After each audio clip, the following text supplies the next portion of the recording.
La dette sera-t-elle l'arme silencieuse permettant à la Chine de réaliser son rêve de conquête mondiale?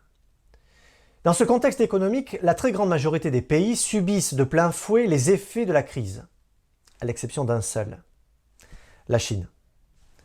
En effet, le régime chinois profite de cette situation pour s'infiltrer un peu plus sur de nouveaux territoires par le biais de la dette.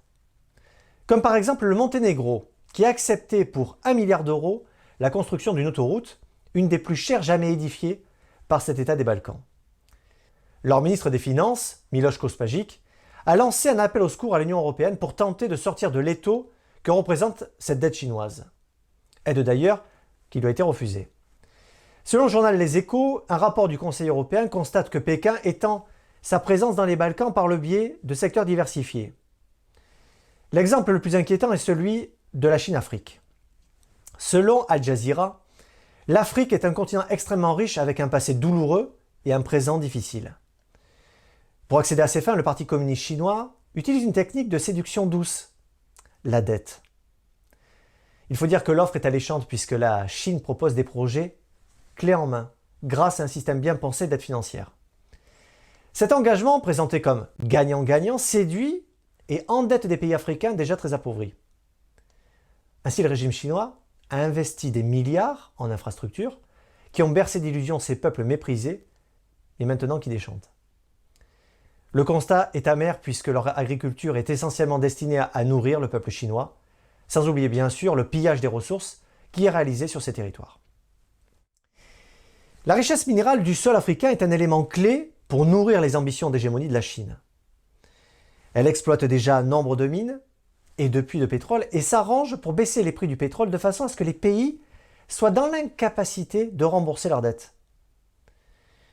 Une fois l'accord mis en place, difficile de faire machine arrière. Les pays sont pieds et poings liés et se voient donc dépossédés petit à petit de leur gagne-pain et leurs ressources, et même chassés du jour au lendemain de leurs terres ancestrales. Al Jazeera précise que la Chine générerait 12% de la production industrielle de toute l'Afrique, soit un bénéfice d'environ 500 milliards de dollars par an, avec seulement 44% d'emplois africains. Un seul pays a résisté à ce jour, il s'agit de la République Centrafrique. Pour prendre le contrôle d'un pays de manière silencieuse, le régime chinois propose la construction d'immenses zones portuaires dans des zones géostratégiques. Peu à peu, les autochtones sont remplacés par du personnel chinois, privant ainsi de travail une frange de la population.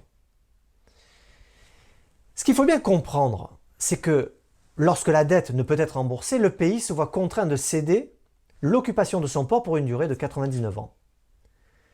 Si l'on prend une map monde, on se rend compte très vite que les prises de position de ces ports se multiplient, et pas seulement en Afrique.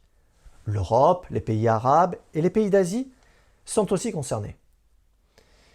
Depuis 2018, on sait que Xi Jinping parle ouvertement dans ses discours de conquête du monde pour réaliser le rêve du communisme à la mode chinoise. Un projet qui pousserait en avant pour le 100e anniversaire du parti qui sera en 2049. Selon ses mots, il concrétiserait un communisme planétaire pour la réalisation de son concept de paix mondiale. Selon Teresa Fallon, du Centre for Russia-Europe and Asia Studies à Bruxelles, les Chinois investissent dans des ports sous-utilisés et le font pas à pas, en augmentant lentement la part de capital qu'ils détiennent, de manière à ne pas attirer l'attention. Leur stratégie consiste tout simplement à prétendre qu'ils n'ont pas de stratégie. L'Australie, la Grande-Bretagne et les États-Unis, en premier, ont compris cette conquête silencieuse et sournoise. Ils se réveillent en rediscutant les conditions de leur accord financier chinois, qu'ils jugent opaques et remettent en cause la place des instituts Confucius sur leur sol, accusés d'espionnage pour le compte de Pékin. La France, de son côté, se réveille mais timidement.